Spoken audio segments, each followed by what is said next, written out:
Hi friends, welcome to my channel.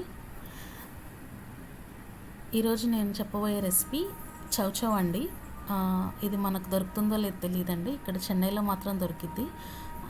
ఇది కొంచెం ఇంచుమించు దీని టేస్ట్ అది సొరకాయ లాగే ఉంటుందండి. ఇది హెల్త్కి చాలా మంచిదని విన్నాను.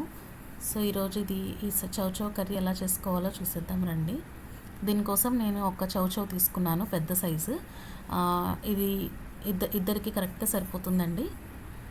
దీనికోసం ఇప్పుడు ఈ చౌచౌని మంచిగా క్లీన్ చేసుకొని పైన అంతా తొక్కు తీసేసుకోవాలండి. మొత్తం నీట్గా పీల్ చేసేసుకోవాలి. చూస్తున్నారు కదా, ఈ వీడియోలో చూపించినట్టు ఇలాగ మొత్తం నీట్గా పీల్ చేసుకోవాలండి, ఎక్కడ ఏది లేకుండా.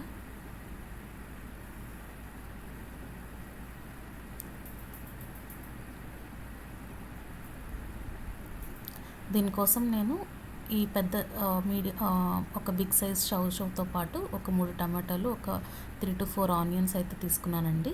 ఒక పచ్చిమిర్చి కూడా వేసుకోవచ్చు. నేను ఇక్కడ పచ్చిమిర్చి బదులు కారం వేసుకుంటున్నాను. సో ఇక్కడ నేను పచ్చిమిర్చి వేయట్లేదండి. చూసారు కదా, ఎంత సైజ్ చౌచౌ అయితే సరిపోతుంది. ఈ చౌచౌని ఇప్పుడు నీట్గా చిన్న చిన్న ముక్కలుగా బాగా సన్నగా కట్ చేసుకోవాలండి. మరీ పెద్దగా అయితే ఉడకడానికి టైం పడుతుందండి, చిన్నగా అయితే సరిపోతుంది. ఈ చౌచౌకి మధ్యలో ఇప్పుడు మనకు మామిడికాయకి సీడ్ ఉంటుంది కదండి, అలాంటి సీడ్ ఉంటుంది. ఆ సీడ్ తీసేసి, ఆ సీడ్ తినకూడదండి, ఆ సీడ్ తీసేయాలి. సీడ్ దాని చుట్టూ ఉన్న తొక్కు కూడా తీసేయాలి. కనిపిస్తుంది కదండి, ఈ వీడియోలో ఉంది సీడ్ అలా ఉంటుంది. ఈ లోపల ఉన్న సీడ్ని తీసేసేయాలి. ఇలా రెండు మధ్య కట్ చేసుకొని, రెండు పక్కల ఉన్న సీడ్ తీసేసుకొని, దాని చుట్టూ ఉన్న తొక్క కూడా అలాగే తీసేసుకోవాలండి.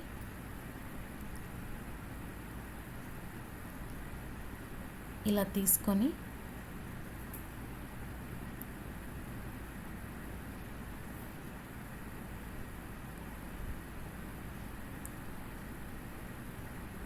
మొత్తం నీట్గా చిన్న చిన్న ముక్కలుగా కట్ చేసుకోవాలండి. ఇలా నిలువుగా స్మాల్ పీసెస్ బారుగా కట్ చేసుకొని దాన్ని తర్వాత చిన్న చిన్న ముక్కలుగా కట్ చేసుకోవాలండి. బాగా సన్నగా కట్ చేసుకోవాలి. చూస్తున్నారు కదా, ఇలా చూపించినట్టు నీట్గా చిన్న చిన్న ముక్కలుగా కట్ చేసుకోవాలండి.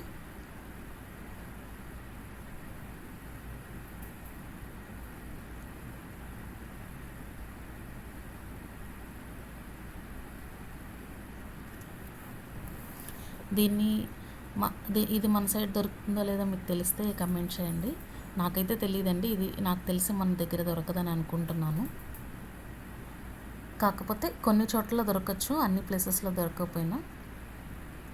సో ఇలాగా ఈ చౌచౌని మొత్తంని చిన్న చిన్న పీసెస్గా కట్ చేసుకోవాలండి.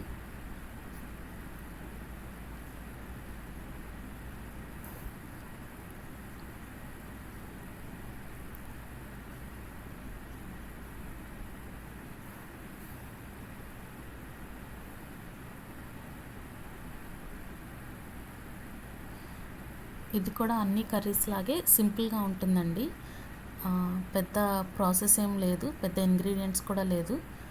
నేను మసాలాలు కూడా ఎక్కువ యూస్ చేయనండి. ఓన్లీ చాలా ఈజీగా ఉంటుంది. బ్యాచిలర్స్ ఎవరైనా ఈజీగా చేసుకోవచ్చండి.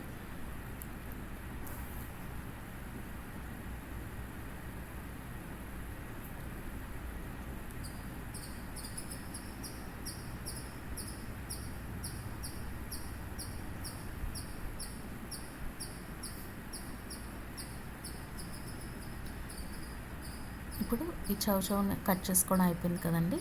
దీంతోపాటు మనం ఆనియన్స్, టమాటోస్ కూడా అలాగే సేమ్ చౌచౌ ఎలా కట్ చేసుకున్నామో అలాగే చిన్న చిన్న పీసెస్గా ఆనియన్స్ తొక్క తీసేసి చిన్న చిన్న పీసెస్గా కట్ చేసుకోవాలండి.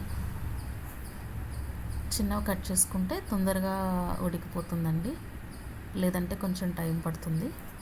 చిన్నపిల్లలు కూడా ఇష్టంగా తింటారండి. చాలా వాటర్ కంటెంట్ కూడా చాలా ఎక్కువ ఉంటుంది ఫ్రూట్లో. కాబట్టి ఎవరైనా ఈజీగా తినచ్చు, ఈజీగా చేసుకోవచ్చు. హెల్త్కి కూడా చాలా మంచిదండి. తప్పకుండా ఒకసారి ట్రై చేయండి రెసిపీని ట్రై చేసి ఎలా వచ్చిందో నాకు ఒకసారి కమెంట్ చేయండి. ఆనియన్స్ ఇలా కట్ చేసేసుకొని పీల్ తీసుకొని చిన్న చిన్న పీసెస్గా కట్ చేసేసుకోవాలండి.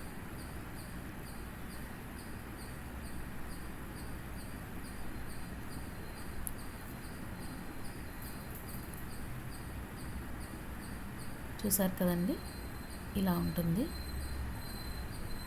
సేమ్ సొరకాయలాగే ఉంటుందండి.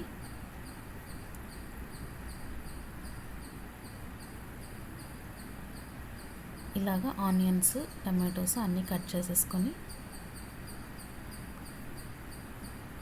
పక్కన పెట్టుకోవాలండి. ఇలా కట్ చేసుకున్న తర్వాత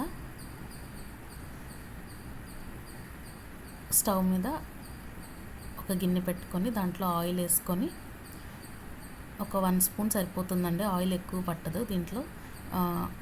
1 స్పూన్ ఆయిల్ వేసుకొని మనం పోపుకి కావాల్సినవన్నీ వేసుకొని, ఆవాలు, జీలకర్ర అన్నీ, మినపప్పు, పచ్చెనపప్పు అన్నీ వేసుకొని, కరివేపాకు అన్నీ వేసుకొని, తాలింపు వేగిన తర్వాత ఈ 3 ఒకేసారి వేసేసుకోవాలండి. ఉల్లిపాయ, టమాటో, చౌచౌ అన్నీ ఇలా వేసేసుకొని దీంట్లో కొంచెం ఉప్పు, పసుపు వేసుకొని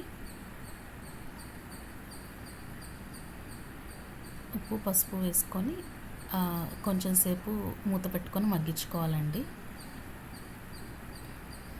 ఇలా ఒక 2 మినిట్స్ ఉడికిన తర్వాత మూత తీసుకొని ఒకసారి కలపెట్టుకొని దీంట్లో ఒక 1 గ్లాస్ వాటర్ పోసుకోవాలండి. ఇలా వాటర్ పోసుకోవడం వల్ల ఈజీగా ఉడికిపోతుందండి, తొందరగా ఉడికిపోతుంది. ఇలా వాటర్ పోసుకొని కొంచెం స్టవ్ అనేది మీడియం ఫ్లేమ్లో పెట్టుకొని ఒక 4 to 5 మినిట్స్ ఉడికించాలండి. అలా ఉడికిస్తే ముక్కలు అనేవి చాలా మెత్తగా ఉడికిపోతాయి.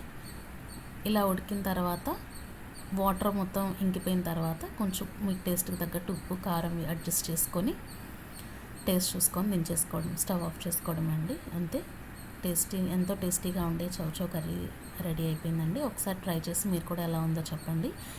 ఈ వీడియో నచ్చినట్లయితే నా ఛానల్ని సబ్స్క్రైబ్ చేయండి. ఇంకా మీకు ఇలాంటి వీడియోస్ కోసం మీకు ఎలాంటి రెసిపీస్ కావాలో నాకు కమెంట్ చేయండి. థ్యాంక్స్ అండి. Thank you for watching. Please subscribe to my channel.